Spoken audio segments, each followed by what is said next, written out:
Hello दोस्तों, स्वागत है आप सभी को Awais UPSC aspirant YouTube channel पे। टारगेट यूपीएससी प्रीलिम्स 2024 का आज 19 एपिसोड आप लोगों के बीच लेके आया हूँ, जिसमें आज हम लोग इकोनॉमिक्स के कुछ महत्वपूर्ण क्वेश्चंस डिस्कस करने वाले हैं। तो जैसा कि आपको मालूम होगा कि पिछले एपिसोड 18 में हम लोग कुछ महत्वपूर्ण क्वेश्चन को डिस्कस कर चुके हैं, ठीक है। और एपिसोड 1 से लेकर 17 तक की बात की जाए तो उसमें हम लोगों ने मॉडर्न हिस्ट्री और इंडियन ज्योग्राफी के महत्वपूर्ण क्वेश्चन डिस्कस किए हैं, ठीक है। तो अगर आप यूपीएससी या पीसीएस यानी जैसे कि बीपीएससी, यूपीपीसीएस या एमपीपीएससी, ठीक है, और भी स्टेट पीसीएस है, अगर उसके तैयारी करते हैं साथ में तो आपके लिए यह वीडियो बहुत ही महत्वपूर्ण होने वाला है, ठीक है। और यह चैनल आपके लिए कैसे उपयोगी है उसके बारे में बता देते हैं कि जैसे इस चैनल पे 2024 की जो यूपीएससी जो प्रीलिम्स एग्जाम होने वाला है, ठीक है, उसको ध्यान में रखते हुए यूपीएससी के प्रीलिम्स एग्जाम से रिलेटेड जो सिलेबस है, ठीक है, जैसे कि पॉलिटी हो गया, ज्योग्राफी हो गया, हिस्ट्री हो गया, साइंस एंड टेक हो गया, जो करंट अफेयर्स के कुछ महत्वपूर्ण क्वेश्चन हो गए, और भी कई सारे सिलेबस है, ठीक है। उसके बाद सीसेट को भी ध्यान में रखा जाएगा। जैसे सीसेट से क्या है, मैथ, रीजनिंग और कंप्रीहेंशन के भी कुछ महत्वपूर्ण क्वेश्चंस इस चैनल पे डिस्कस किया जाएगा यूपीएससी 2024 के प्रीलिम्स एग्जाम तक। एक चीज और कि यूपीएससी के जो भी पीवाईक्यू होंगे, ठीक है, और पीसीएस अदर स्टेट जैसे कि UP PCS, BPSC, MP PCS, ठीक है, एमपी पीएससी जो है, झारखंड पीसीएस, इन जितने भी पीसीएस हैं उन सभी के महत्वपूर्ण जो पीवाईक्यू क्वेश्चंस है सभी को हम डिस्कस करेंगे इस चैनल पे, ठीक है। तो अगर आप मेरे चैनल पे नए हैं तो चैनल को जरूर विजिट करें, ठीक है। तो आप देखते हैं क्वेश्चन नंबर 18 से आज के एपिसोड में कि क्वेश्चन कह क्या रहा है। तो निम्न का अध्ययन कीजिए। कह रहा है, दो स्टेटमेंट दिया गया है, 1 और 2, ठीक है, दोनों का कह रहा है अध्ययन करने के लिए। उसके बाद कह रहा है कि उपर्युक्त में से क्या सही है, ठीक है। तो दोनों स्टेटमेंट को हम पढ़ते हैं, जिसमें पहला क्या कह रहा है कि निर्यात जीडीपी को प्रभावित नहीं करता है, ठीक है। यह स्टेटमेंट मेरा गलत है। क्यों गलत है? क्योंकि अब एक चीज आप पढ़े होंगे कि जीडीपी जो होता है ना, वह होता है C+I+G प्लस निर्यात माइनस आयात होता है। तो जैसे प्लस में निर्यात है तो यानी निर्यात अगर बढ़ेगा तो हमारे देश का क्या होगा, जीडीपी बढ़ेगा, ठीक है। तो ये चीज है कि हमारे देश में अगर हम अपने देश से किसी चीज को अगर बाहर भेज रहे हैं तो हमारे देश में इनकम आ रहा है ना, इनकम आने का मतलब क्या, हमारे देश की जीडीपी बढ़ रहा है। तो यहाँ पे क्या कह रहा है कि नहीं, प्रभावित नहीं करता है। ये स्टेटमेंट मेरा गलत हो गया। सेकेंड स्टेटमेंट क्या कह रहा है कि जीडीपी निर्यातों को प्रभावित नहीं करता है। ये बिल्कुल सही है। जीडीपी जो है निर्यात को प्रभावित नहीं करता है, लेकिन निर्यात जो है जीडीपी को प्रभावित करता है। इस चीज को आपको ध्यान में रखना है, ठीक है। तो जीडीपी निर्यात को कैसे प्रभावित नहीं करता है? क्योंकि अगर हमारे देश की जीडीपी बढ़ रहा है तो जरूरी नहीं कि निर्यात भी बढ़ेगा, क्योंकि निर्यात दूसरे देश पे डिपेंडेंट है, ठीक है। दूसरे देश को अगर जरूरत होगा हमारे देश के सामानों का, तब वो हमारे देश के वस्तुओं को मंगाएगा। तो इससे क्या है, जीडीपी पे कोई जीडीपी निर्यात पे कोई प्रभाव नहीं पड़ता है, ठीक है। क्योंकि हमारे देश की जीडीपी बढ़ रहा है तो जरूरी नहीं कि निर्यात बढ़ेगा, ठीक है। इस चीज को आपको ध्यान में रखना है। तो फर्स्ट स्टेटमेंट मेरा गलत हो गया, सेकंड स्टेटमेंट मेरा सही है। तो कह रहा है कि जो सही चूज करने के लिए कह रहा है तो केवल 2 है, यानी बी इसका आंसर हो जाएगा। उसके बाद क्वेश्चन नंबर 19 देखते हैं। 19 क्या कहता है कि निम्न का अध्ययन कीजिए, ठीक है, जिसमें पहला स्टेटमेंट क्या कह रहा है कि आयात से जीडीपी बढ़ता है। तो एक चीज अभी हम आपको ऊपर में बताए हैं कि जीडीपी जो होता है C+I+G प्लस निर्यात माइनस आयात होता है, कहीं ना कहीं माइनस, ठीक है। तो अगर हम कहीं ना कहीं ज्यादा चीज घटाएंगे, यानी माइनस आयात क्या है, माइनस में है, ठीक है, तो यानी आयात बढ़ रहा है तो हमारा जीडीपी कहीं ना कहीं घट रहा होगा, ठीक है। ये चीज को आपको ध्यान में रखना है। तो कह रहा है कि आयात से जीडीपी बढ़ता है, ये स्टेटमेंट मेरा गलत हो गया। सेकेंड स्टेटमेंट क्या कह रहा है कि जीडीपी से आयात बढ़ता है, ये बिल्कुल सही है।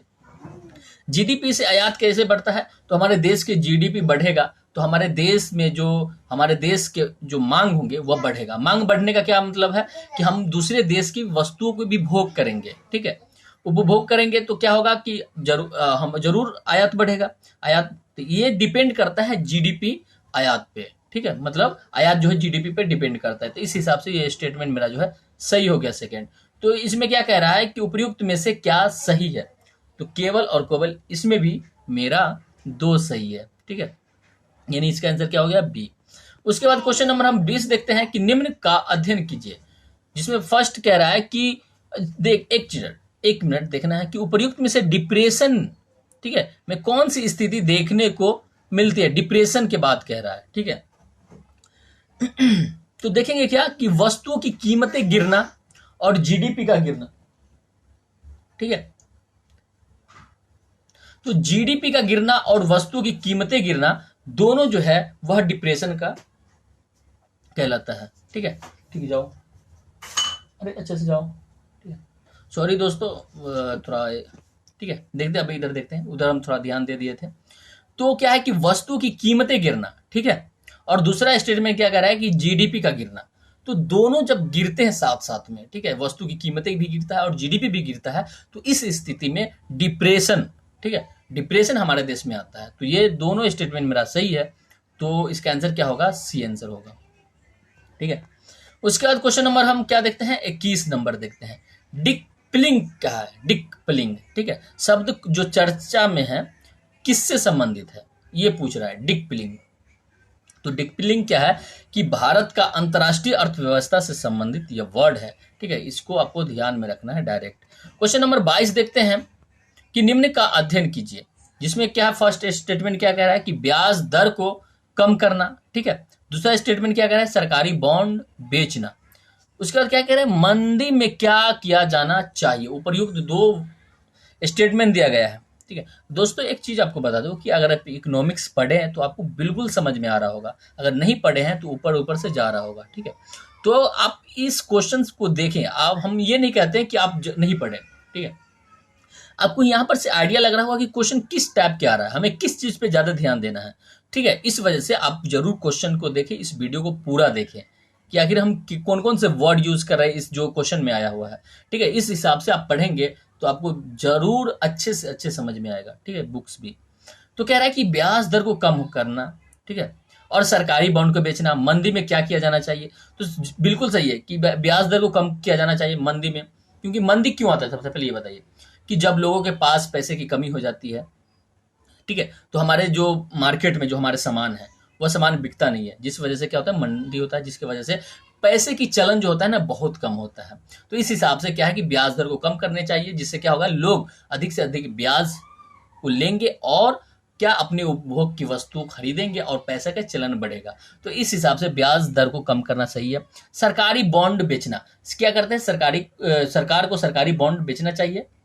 तो ये बेचना नहीं चाहिए, खरीदना चाहिए। हमारे जो मार्केट में जो भी कंपनियां, ठीक है, सरकारी बॉन्ड दे रहा है, उसको क्या करेंगे, हम लोग खरीदेंगे। और आरबीआई को क्या करना चाहिए कि सरकारी बॉन्ड को खरीदना चाहिए और उसे अधिक से अधिक पैसा देना चाहिए। अधिक से अधिक पैसा देगा वो कंपनी को, तो क्या होगा, कंपनी वो मार्केट में इन्वेस्ट करेगा। मार्केट में इन्वेस्ट करने से क्या होगा कि लोगों के पास पैसे की आपूर्ति बढ़ेगी, ठीक है।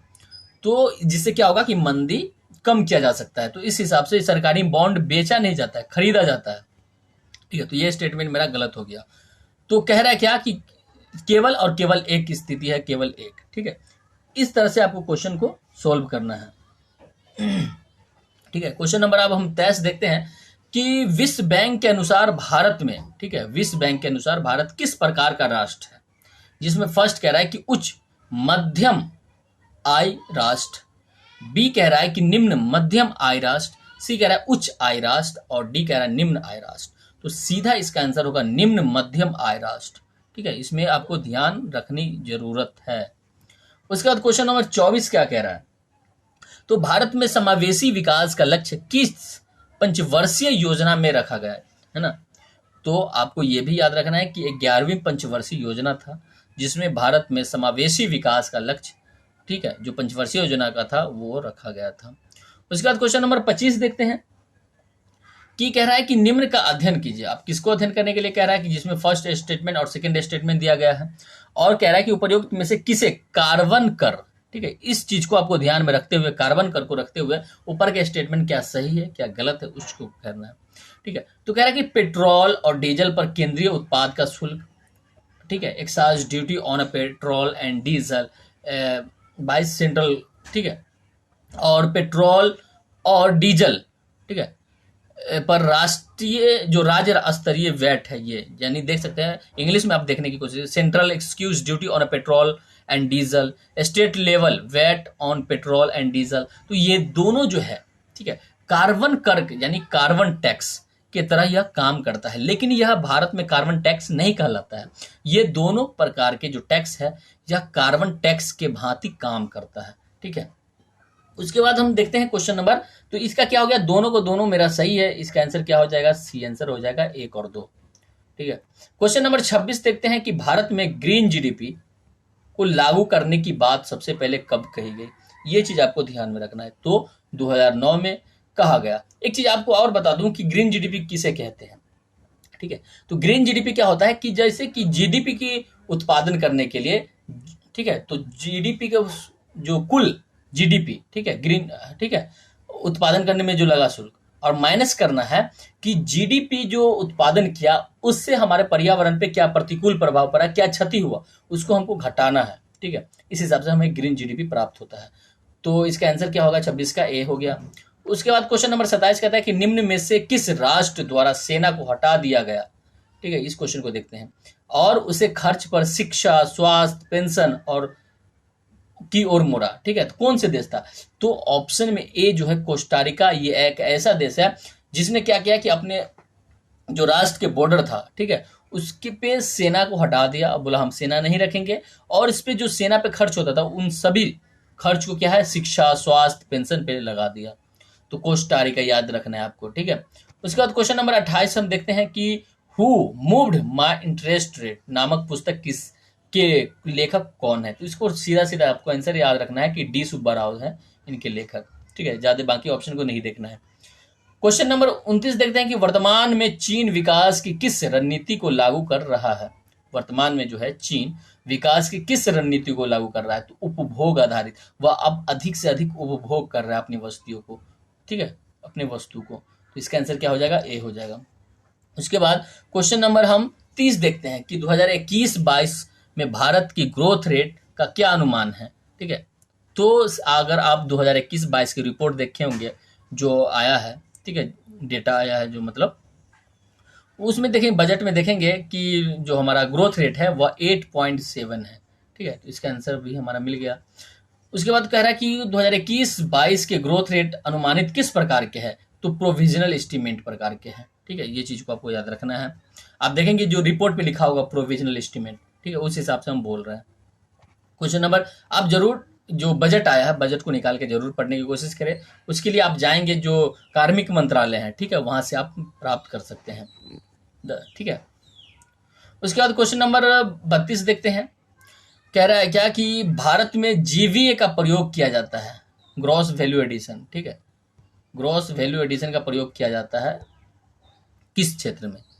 ठीक है, तो क्षेत्रीय विकास दरों के लिए किया जाता है, जिससे क्या होता है हमारे क्षेत्र का विकास अधिक से अधिक किया जाए। क्वेश्चन नंबर 33 कह रहा है कि निम्न में से कौन सा कर यानी प्रोडक्ट टैक्स, ठीक है, तो बिक्री कर, सेवा कर, उत्पाद शुल्क, इन जो तीनों है वह तीनों के तीनों प्रोडक्ट टैक्स कहलाता है, इसलिए इसका आंसर क्या हो जाएगा, सभी हो जाएगा। ठीक है, इस तरह से आपको क्वेश्चन को सोल्व करना है। क्वेश्चन नंबर 34 कहता है कि यदि व्यावसायिक जो फॉर्मों में स्टॉक बढ़ते हैं, ठीक है, तो स्टॉक जो बढ़ते हैं वह क्या कहलाता है। ठीक है, वो बढ़ते हैं, तो कह रहा है क्या कि यह निवेश माना जाता है। दूसरा बी कह रहा है ऑप्शन की यह विनिवेश माना जाता है। सी कह रहा है कि निवेश में इसका संबंध नहीं होता है, और डी कह रहा है यह अनैच्छिक निवेश माना जाता है। ये बिल्कुल सही है, यानी हमें इच्छा नहीं है। ठीक है, यानी हमारे गोदाम में कोई वस्तु हम खरीद के ला रहे हैं, कुछ वस्तु बिक रहा है, कुछ वस्तु स्टॉक होता जा रहा है। हम नहीं चाहते हैं कि यह स्टॉक हो, ठीक है, लेकिन फिर भी क्या है, यह बिकने के न होने की वजह से अनैच्छिक रूप से यह मतलब जमा होता चला जा रहा है। कभी ना कभी ये बिकेगा ही। ठीक है, लेकिन ये तो हमारे लिए निवेश ही हुआ ना, कि हम किसी वस्तु को खरीद कर रख रहे हैं तो निवेश कर रहे हैं ना, इन्वेस्ट कर रहे हैं ना। ठीक है, तो अनैच्छिक इन्वेस्ट है ना, ये हम अपने मन से तो नहीं चाह रहे कि इन्वेस्ट हो, यानी ये हमारा वस्तु बचा रहे। ठीक है, तो इस प्रकार के जो हमारे व्यावसायिक फर्मों में जो स्टॉक जो बढ़ते हैं वह अनैच्छिक निवेश माना जाता है। ठीक है, तो इसका आंसर डी हो जाएगा। दोस्तों, आज के वीडियो में हम लोग क्वेश्चन नंबर 34 तक ही डिस्कस करके रह जाएंगे। ठीक है, उसके बाद क्वेश्चन नंबर 35 से लेकर के क्वेश्चन नंबर 50 तक हम नेक्स्ट एपिसोड में डिस्कस करेंगे। ठीक है, तो अगर आप वीडियो को पूरे देखे हैं तो कैसा लगा हमें कमेंट करके जरूर बताएं, और अपने साथियों के साथ भी शेयर करें जिससे उसे भी फायदा हो सके। और अगर आप मेरे चैनल पर नए हैं तो चैनल को जरूर सब्सक्राइब कर लें, क्योंकि क्या होगा कि आप मेरे वीडियो जो भी आएगा रेगुलर आप देख सकेंगे और जल्दी देख सकेंगे, ठीक है, आपको खोजने की जरूरत नहीं होगा। तो आज के लिए इतना ही, मिलते हैं नेक्स्ट एपिसोड में। जय हिंद।